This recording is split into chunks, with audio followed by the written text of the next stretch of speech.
नमस्कार दोस्तों, कैसे हैं आप लोग। आशा करते हैं आप लोग अच्छे होंगे, स्वस्थ होंगे और अपने अपने पढ़ाई में व्यस्त होंगे। तो जैसा कि फ्रेंड्स, आज है आपका 7 जुलाई और 7 जुलाई को आपका ICAR का टेक्नीशियन का जो री एग्ज़ाम था दोस्तों आपका कंडक्ट हुआ है, जो कि सेकेंड शिफ्ट का जो एग्ज़ाम है आपका समाप्त हो गया है।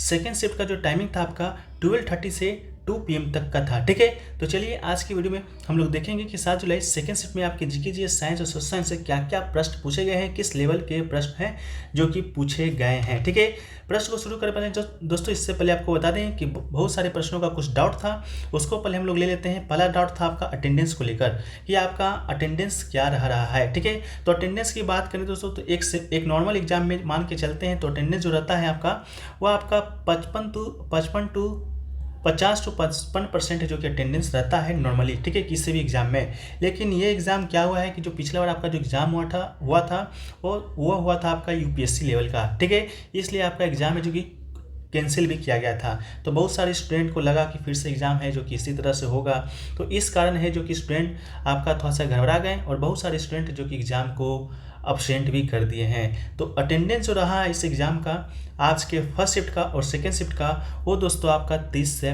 35% जो कि अटेंडेंस आपका रहा है। ठीक है, तो इतना ही आपका रहा है। बाकी देखते हैं आगे और भी शिफ्टें आपके बाकी हैं। थर्ड शिफ्ट का बाकी है, कल का एग्ज़ाम बाकी है, बाकी 10 तारीख को एग्ज़ाम बाकी है। तो और भी एग्ज़ाम है, देखेंगे क्या अटेंडेंस आपका रहा है। लेकिन आज का फर्स्ट और सेकेंड शिफ्ट का जो अटेंडेंस है आपका 30 से 35% ही देखा गया है। ठीक है फ्रेंड्स, तो चलिए हम लोग वीडियो को स्टार्ट करते हैं। प्रश्नों को लेकर क्या क्या जो प्रश्न हैं जो कि पूछे गए हैं। तो देखिए, पहला जो प्रश्न पूछा गया था आपका कि RAW यानी रॉ के नए चीफ कौन बनाए गए हैं। ठीक है, तो रॉ के जो नए चीफ बनाए गए हैं वो दोस्तों आपकी रवि सिन्हा जी को बनाया गया है। रवि सिन्हा क्या है तो वरिष्ठ IPS अधिकारी हैं। ठीक है, इसके अलावा रॉ क्या है तो रॉ दोस्तों आपका भारत की खुफिया एजेंसी है और इसका जो फुल फॉर्म होता है the research and analysis wing होता है।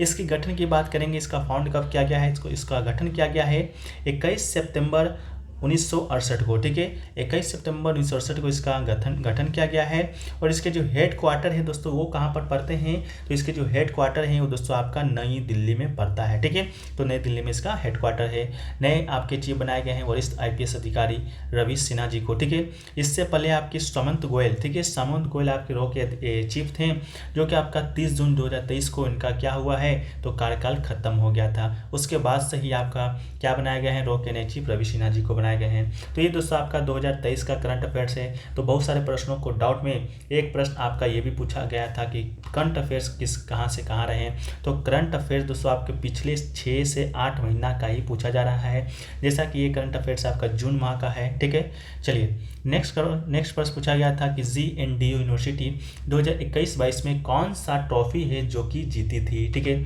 ये प्रश्न पूछा गया था। तो GNDU करने का मतलब है दोस्तों कौन सा ट्रॉफी जीती है तो गुरु नानक देव यूनिवर्सिटी। ठीक है, इसका फुल फॉर्म होता है गुरु नानक देव यूनिवर्सिटी। ठीक है, तो 2021-22 में दोस्तों ये आपका एक माँ का जो ट्रॉफी होता है यही जीती थी और ऑप्शन में भी दोस्तों आपका यही ट्रॉफी का नाम दिया गया था। ठीक है, तो माँ का ट्रॉफी मतलब क्या होता है, माँ का भी फुल फॉर्म होता है मौलाना अबुल कलाम आज़ाद। ठीक है, इसके अलावा माँ का ट्रॉफी पहली बार 1956-57 में दिया गया था। इसके बाद से हर साल राष्ट्रीय खेल दिवस पर 29 अगस्त को राष्ट्रपति के द्वारा है जो कि प्रदान किया जाता है। तो गुरु नानक देव विश्वविद्यालय आपका माँ का ट्रॉफी ही जीती है, तो इसका राइट आंसर आपका हो जाएगा माँ का।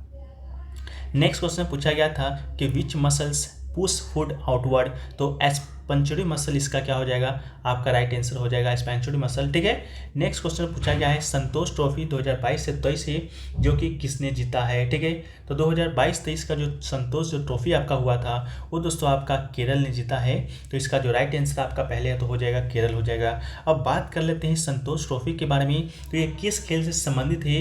तो ये जो संतोष जो ट्रॉफी है ये दोस्तों आपका फुटबॉल से संबंधित आपका एक ट्रॉफी है, इसको भी आप लोग याद रखिएगा। इसके अलावा विजेता तो आपका कर्नाटक हो गया, लेकिन उप विजेता की हम लोग बात करेंगे तो उप विजेता दोस्तों आपका कौन था, वो था आपका मेघालय।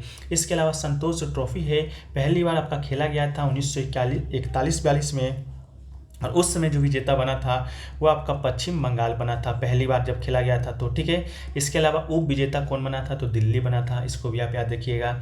इसके अलावा संतोष ट्रॉफी इससे पहले 22-23 से पहले आपका 21-22 में भी खेला गया है, तो उसको भी बहुत इंपॉर्टेंट है अगर आपसे पूछ दिया जाए तो 21-22 का जो आपका 21-22 का जो संतोष ट्रॉफी है वो दोस्तों आपका केरल जीता है। तो इसको भी आप लोग क्या कीजिएगा, याद कर लीजिएगा फ्रेंड्स, ठीक है। इसके अलावा अगला जो क्वेश्चन पूछा गया था कि तीसरी शताब्दी में वाकाटक वंश के संस्थापक कौन थे। तो वाकाटक वंश के जो संस्थापक है फ्रेंड्स, आपको बता दें ये आपका विंध्य शक्ति थे, ठीक है। तो राइट आंसर आपका क्या हो जाएगा, विंध्य शक्ति हो जाएगा। इन्होंने वाकाटक वंश का स्थापना कब किया था। तो जैसा कि आपको क्वेश्चन में ही दिया गया है तीसरी शताब्दी। तो ये दोस्तों आपका कब से कब तक किया होगा, 200 से लेकर 300 ईस्वी के बीच में किया होगा, ठीक है। तो 200 से 300 ईस्वी के बीच में किया गया होगा, लेकिन वाकाटक वंश का जो स्थापना है वो आपका 255 ईस्वी में हुआ है, ठीक है। इस वंश का जो सबसे प्रसिद्ध शासक था आपका प्रवर सेन प्रथम इस वंश का सबसे प्रसिद्ध शासक था। अपने शासनकाल में उसने सम्राट की उपाधि की तथा 4 अश्वमेध यज्ञ का आयोजन भी कराया था। इसके अलावा ऑप्शन में एक आपका था प्रतिहार वंश, ऑप्शन में नहीं था नागवत प्रथम, ऑप्शन में था जो कि आपका प्रतिहार वंश का स्थापना किया था, ठीक है। इसके अलावा और भी बहुत सारे वंश है, जैसे कि हर्यक वंश है, मौर्य वंश है, इसके अलावा गुप्त वंश है। ये सभी का जो स्थापना है आप लोग थोड़ा सा देख लीजिएगा, हो सके तो नेक्स्ट स्टेप में दोस्तों पूछ दिया जा सके, ठीक है। नेक्स्ट क्वेश्चन पूछा गया था कि नोकिया का हेड क्वार्टर है जो कि कहाँ स्थित है।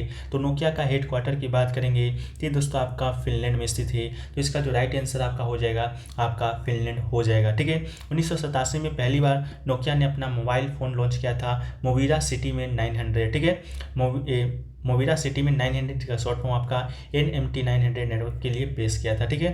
तो पहला मोबाइल फ़ोन भी याद कर लीजिएगा, हेड क्वार्टर आपका फिनलैंड में है, ठीक है।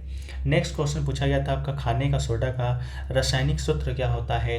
तो खाने के सोडा का रासायनिक सूत्र की बात करेंगे तो NaHCO3 इसका क्या होता है, आपका रासायनिक सूत्र होता है, ठीक है। इसे आमतौर पर क्या कहा जाता है, तो इसे आमतौर पर आपका सोडियम बाइकार्बोनेट के रूप में भी जाना जाता है। इसके अलावा सोडियम बाइकार्बोनेट क्या है, तो एक सफ़ेद क्रिस्टलीय ठोस है। इसका उपयोग एक खाद्य उत्पादों जैसे केक, कुकीज आदि में किया जाता है। इसका सूत्र हम लोग देख लिए NaHCO3 होता है। इसके अलावा एक होता है आपका धावन सोडा, इसका भी रासायनिक सूत्र देख लीजिए Na2CO3 होता है और इसे सोडियम कार्बोनेट के रूप में जाना जाता है। सोडियम बाइकार्बोनेट के रूप में खाने वाला का और धोने वाला सोडा को सोडियम कार्बोनेट के रूप में जाना जाता है, ठीक है। इसको भी आप लोग क्या कीजिएगा, याद कर लीजिएगा, ठीक है। नेक्स्ट क्वेश्चन आपसे पूछा गया था कि जो कामागाटा जो मारू है वो दोस्तों क्या है। तो कामागाटा जो मारू है दोस्तों वो एक आपका जहाज है जो कि आपका पंजाब से कनाडा की ओर जा रहा था, ठीक है। कामागाटू मारू 1914 में पंजाब से नहीं, हांगकांग से कनाडा में ब्रिटिश राज के नागरिकों को ले जाने वाला क्या था, तो एक जहाज़ था। ऑप्शन में आपका शिप दिया गया था जो कि राइट आंसर हो जाएगा। यात्रियों में 340 सिख थे, आपका 24 महिलाएं थी और आपका 12 क्या थी, हिंदू शामिल थी, ठीक है। यह कोयले से संचालित होने वाला परिवहन स्टीमर था जिसे हांगकांग स्थित व्यवसायी गुरदीप सिंह ने एक यात्री जहाज में बदल दिया था। कनाडाई निवासियों को छोड़कर शेष यात्रियों को नाव से उतारने से इनकार कर दिया था और जब 23 जुलाई 1914 को 2 महीने के गतिरोध के बाद कनाडाई सेना ने जहाज को वापस कलकत्ता भारत जाने के लिए मजबूर किया, जहाँ 19 यात्रियों को उतरते समय गोली से मार दिया गया और अन्य ब्रिटिश अधिकारी को सरकार के द्वारा क्या किया गया, कैदी बना लिया गया था, ठीक है। नेक्स्ट क्वेश्चन पूछा गया था आपका राजस्व घाटा का फॉर्मूला क्या होता है। तो राजस्व घाटा का जो फॉर्मूला होता है कुल राजस्व प्राप्ति माइनस कुल राजस्व व्यय, ठीक है। इसके अलावा राजस्व घाटा दैनिक मामले को बनाए रखने के लिए सरकार के धन की कमी है और यह तब होता है जब कुल राजस्व व्यय कुल राजस्व प्राप्तियों से अधिक हो जाता है और इस प्रकार इसका मतलब शुद्ध आय और व्यय के बीच का अंतर है। हालांकि यह निश्चित रूप से राजकोषीय घाटे से भिन्न है जो कि वास्तविक और बजटीय आय के बीच का अंतर है, ठीक है।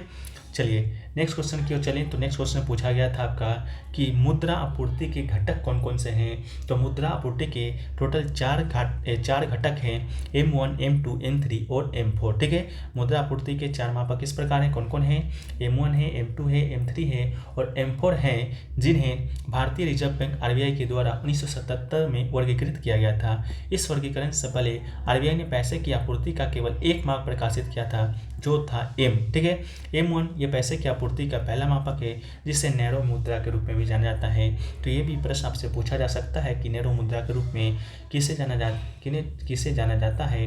तो आपका M1 दोस्तों आपका जाना जाता है, ठीक है। नेक्स्ट क्वेश्चन पूछा गया था कि निम्नलिखित में से किस शासक ने जित्तल नामक तांबे के सिक्के जारी किए थे। जित्तल नामक और आपका टंका, ठीक है। जित्तल और टंका दोनों आपको ऑप्शन में आया था, ठीक है। तो जित्तल और तांबा जो है वो दोस्तों आपका इल्तुतमिश, ठीक है, इल्तुतमिश द्वारा है जो कि जारी किया गया था, ठीक है। तो आपको बता दें इल्तुतमिश इसका राइट आंसर आ जाएगा। इसके अलावा बात करें टंका और नामक के सिक्के दिल्ली सल्तनत के सुल्तान इल्तुतमिश ने चलवाए थी। टंका चांदी का सोया हुआ जबकि जित्तल तांबे का था। तो इसको भी याद रखिएगा, टंका किस धातु का था तो आपका था चांदी का, और जित्तल किस धातु का था तो जित्तल था आपका तांबे का। इसके अलावा इल्तुतमिश की बात करेंगे तो ये दोस्तों आपका कुतुबुद्दीन ऐबक का उत्तराधिकारी था। कुतुबुद्दीन ऐबक कौन था तो आपका मामलुक वंश यानी कि गुलाम वंश का स्थापना किसने किया था, कुतुबुद्दीन ऐबक ने किया था। कुतुबुद्दीन ऐबक आपका 1206 में आपका इस साम्राज्य का स्थापना किया था दिल्ली सल्तनत का। 1206 से 1210 तक आपका ये शासन किया था। 1210 में इसका एक खेल है, चौगास खेलते हुए इसका मृत्यु हो जाता है। इसके अलावा इसका जो एक पुत्र या कोई का ये गुलाम कोई बनता है, बरहम शाह नहीं, नाम याद नहीं आ रहा है, इसका कोई पुत्र बनता है जिसे कि इल्तुतमिश उसका हत्या कर देता है, और फिर 1210 में इल्तुतमिश ही शासन करने लगता है। तो इल्तुतमिश आपका 1210 से 1236 तक गद्दी पर रहता है, और जित्तल और तांबे नामक सिक्का है जो कि आपका चलाता है। नेक्स्ट क्वेश्चन पूछा गया था 2011 की जनगणना के अनुसार अनुसूचित जनजाति की संख्या कितनी थी। तो अनुसूचित जनजाति की जो संख्या थी आपका 8.6% थी, ठीक है। इसका जो राइट आंसर आपका हो जाएगा 8.6 हो जाएगा, ठीक है। जातियों की संख्या की बात करेंगे तो टोटल 104 मिलियन था, जो देश की 8.6 मिलियन की आबादी है। इसके अलावा अनुसूचित जातियों की संख्या की बात करेंगे तो तकरीबन 20 मिलियन था, और 20 मिलियन में आपका परसेंटेज कितना था 16.6% आपका अनुसूचित जातियों की संख्या थी। अनुसूचित जाति कहें तो SC और अनुसूचित जनजाति कहें तो ST का आपका 8.6, SC का आपका 16.6, ठीक है। लगभग आपका दुगना है, तो इसको भी डिलीट करके आप लोग याद रख लीजिए, बाकी डाटा में ही याद रखिए तो ज़्यादा फायदा है। नेक्स्ट क्वेश्चन पूछा गया था आपका कि अकबर के बाद मुगल साम्राज्य का जो शासक था वह कौन बना था, ठीक है। मुगल साम्राज्य का शासक बना था तो उसका शासनकाल पूछा गया था। तो नॉर्मली आपका क्या जहांगीर का शासनकाल पूछा गया था, क्योंकि अकबर के बाद जो मुगल साम्राज्य का शासक बना था वो आपका जहांगीर बना था, और इसका जो शासनकाल था वो दोस्तों आपका क्या था 1605 से 1627 ईस्वी तक आपका क्या था जहांगीर का शासनकाल था। वहीं अकबर के शासनकाल की बात करेंगे तो पानीपत का द्वितीय युद्ध 1556 में होता है। उसी समय आपका अकबर शासन की गद्दी पर बैठता है, और 1556 से 1605 तक आपका अकबर ही शासन की गद्दी पर बैठा रहता है। अकबर की मौत के बाद उसका बेटा सलीम जो कि जहांगीर नाम से आपका शासक बनता है। इसके अलावा और हम लोग मुगल साम्राज्य के बारे में देखें डिटेल पूर्वक तो इसकी स्थापना कौन करता है, तो इसका स्थापना करता है वो करता है आपका बाबर 1526 में पानीपत की प्रथम युद्ध के बाद, ठीक है। कब से कब तक शासन की गद्दी पर रहता है तो 1526 से 1530 तक ये शासन की गद्दी पर बैठता है। हुमायूं की बात करेंगे तो 1530 से 1540 तक बैठता है। बीच में आपका सुर समाज का स्थापना होता है 1540 में कन्नौज बिजग्राम युद्ध के बाद, तो आपका 15 साल उसी राज्य का स्थापना होता है। फिर आपका 1555 में हुमायूं फिर से आता है, दिल्ली की गद्दी पर बैठता है। 1555 से 1556 तक शासन करता है। अकबर की बात करेंगे तो हुमायूं के बाद आपका अकबर आता है जो कि 1556 से 1605। अकबर के बाद जहांगीर आता है 1605 से 1627। जहांगीर के बाद आपका आता है शाहजहां जो कि 1627 से दोस्तों आपका 1658 तक ये क्या करता है शासन की गद्दी पर बैठता है। शाहजहां के बाद आता है आपका औरंगजेब क्या करता है तो ये दोस्तों आपका 1658 से 1707 तक दिल्ली की गद्दी पर है जो कि दोस्तों बैठता है, ठीक है। दिल्ली की गद्दी पर क्या करता है तो बैठता है, ठीक है। तो आपको बाबर, हुमायूं, अकबर, जहांगीर, शाहजहां और अकबर तक या औरंगजेब तक याद रखना है, क्योंकि जो वास्तविक जो मुगल समाज का शासन था, जो शक्तिशाली शासन था वो आपका औरंगजेब तक ही था, ठीक है। बाकी और भी शासनकाल आए हैं, और भी शासक आए हैं जो कि आपका उतना प्रभावी नहीं हो पाया है। इस कारण हम लोग शक्तिशाली मुगल राजवंश में औरंगजेब तक ही पढ़ते हैं, ठीक है। इसके अलावा अगला जो क्वेश्चन पूछा गया था कन्वर्शन ऑफ नैनोमीटर के बारे में कि 1 नैनोमीटर के बराबर कितना मीटर होता है, तो 1 नैनोमीटर के बराबर 1 × 10⁻⁹ मीटर दोस्तों आपका क्या होता है आपका होता है। इसके अलावा अगला क्वेश्चन पूछा गया था मानव रक्त का सामान्य pH स्तर क्या होता है, तो 7.35 से लेकर 7.45 तक आपका क्या होता है मानव रक्त का pH मान होता है। यदि मानव रक्त का pH स्तर 7.45 से अधिक है तो बहुत अधिक क्षारीय हो जाता है, तो इस स्थिति में क्षारमत्या यानी कि अल्कोलोसिस कहा जाता है, ठीक है। इसके अलावा मानव जो आपका रक्त का जो pH स्तर है आपका 7.5 से नीचे चला जाता है तो बहुत अधिक अम्लीय हो जाता है। उस स्थिति में आपका अम्ल रक्तता कहा जाता है। ठीक है, आपको मालूम होगा जब आपका जो pH मान है वो आपका 0 से लेकर 14 तक ही होता है। बीच में आपका एक 7 आता है, 7 से नीचे जो जाता है वो आपका अम्लीय हो जाता है, और 7 से ऊपर जो जाता है वो आपका क्षारीय हो जाता है। ठीक है, नेक्स्ट क्वेश्चन पूछा गया था कि हेक्सोन में हाइड्रोजन की संख्या कितनी होती है। तो हेक्सोन में जो हाइड्रोजन की संख्या होती है वो आपका C6H14 यानी कि हाइड्रोजन आपका 14 और कार्बन आपका 6 होता है। ठीक है, नेक्स्ट क्वेश्चन पूछा गया था कि राष्ट्रीय आपदा प्रबंधन के अध्यक्ष कौन होते हैं। ऑप्शन में आपका PM दिया गया था, प्रेसिडेंट दिया गया था, और भी 2-4 ऑप्शन दिए गए थे। तो उसमें से राइट आंसर है आपका क्या हो जाएगा, प्रधानमंत्री हो जाएगा। ठीक है, प्रधानमंत्री आपका NDM यानी कि नेशनल डिजास्टर मैनेजमेंट अथॉरिटी के अध्यक्ष होते हैं, और इसके जो अधिकतम सदस्य होते हैं वो आपका 9 होता है, और सदस्य जो कि आपका अध्यक्ष के द्वारा ही नामित किए जाते हैं। इन्हीं में से एक को उपाध्यक्ष भी नामित किया जाता है। ठीक है, तो प्रधानमंत्री इसका राइट आंसर हो जाएगा। वर्तमान में प्रधानमंत्री कौन है, तो नरेंद्र मोदी जी हैं। ठीक है, आपका नेशनल डिजास्टर मैनेजमेंट अथॉरिटी इसका फुल फॉर्म होता है। हिंदी में कहें तो राष्ट्रीय आपदा प्रबंधन प्राधिकरण है। तो इसका जो गठन है आपका 2005 में हुआ था, और जब आपको मालूम होगा जब देश में कोरोना आया था, कोरोना में आपका लॉकडाउन लगा था, तो इसी अथॉरिटी, इसी प्रबंधन आपदा प्रबंधन एक्ट के तहत लॉकडाउन है जो कि लगाया गया था। सुबह के शिफ्ट में आया था कि कितने आपके इसमें चैप्टर हैं राष्ट्रीय आपदा प्रबंधन प्राधिकरण एक्ट 2005 में, इसमें आपका 11 चैप्टर हैं। ठीक है, नेक्स्ट क्वेश्चन पूछा गया था आपका कि पोटेंशियल डिफरेंस यानी कि विद्युत विभवांतर का SI यूनिट क्या होता है। तो इसका SI यूनिट आपका वोल्ट हो जाएगा। इसके अलावा potential difference is defined is the amount work done is moving unit positive charge from one point two another. ठीक है, इसका SI यूनिट क्या हो जाएगा, तो वोल्ट इसका राइट आंसर हो जाएगा। नेक्स्ट क्वेश्चन पूछा गया था कि युवा महिला राष्ट्रीय मुक्केबाजी चैंपियनशिप विजेता कौन बनी है। तो इसका जो राइट आंसर है आपका हरियाणा हो जाएगा। हरियाणा आपका सेकेंड बार ये इसकी चैंपियन बनी है, और युवा महिला राष्ट्रीय मुक्केबाजी चैंपियनशिप है वो अभी तक 6 बार हो चुका है, और 6वीं जो विजेता बनी है वो आपका हरियाणा ही बनी है। इसके अलावा हरियाणा ने 63 अंक, 8 स्वर्ण और 1 कांस्य पदक अपने नाम किया है, और ये आयोजित कहाँ हुआ था, तो ये आपका मध्य प्रदेश के भोपाल में ये दोस्तों आपका क्या हुआ है, आयोजित हुआ है। ठीक है, एक क्वेश्चन देखिए पूछा गया था आपका रेडॉक्स रिएक्शन से संबंधित। तो रेडॉक्स रिएक्शन से संबंधित प्रश्न के लिए नहीं मिल पाया है, लेकिन जब हम रेडॉक्स रिएक्शन की देखते हैं तो यह वो अभिक्रिया है जिसमें ऑक्सीकरण यानी कि ऑक्सीडेशन और अपचयन यानी कि रिडक्शन दोनों एक साथ होता है। बाकी क्वेश्चन क्या पूछा गया था आप लोग कॉमेंट सेक्शन में जरूर क्या कीजिएगा, बताने का है जो कि प्रयास कीजिएगा। एक क्वेश्चन देखिए आया था NDRF से संबंधित कोई आपका आया था कि NDRF का गठन आपका जब 2005 में हुआ था तो वो संविधान के किस सेक्शन के अंतर्गत रखा गया था।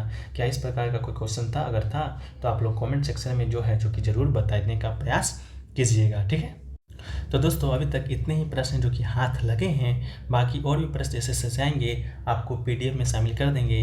तो बहुत सारे प्रश्नों बच्चों के प्रश्नों के मन में डाउट था सर क्योंकि हमारा 75 GK का प्रश्न आता है टोटल आपका GK जो कि GK सोशल साइंस और आपका साइंस से मिलाकर, लेकिन प्रश्न जो कि आप बहुत कम बताते हैं। तो सुन लीजिए जो प्रश्न है जो कि दोस्तों इतने कम समय में इतना प्रश्न मिल जाता है वो भी बहुत ही अपने आप में अच्छी बात है।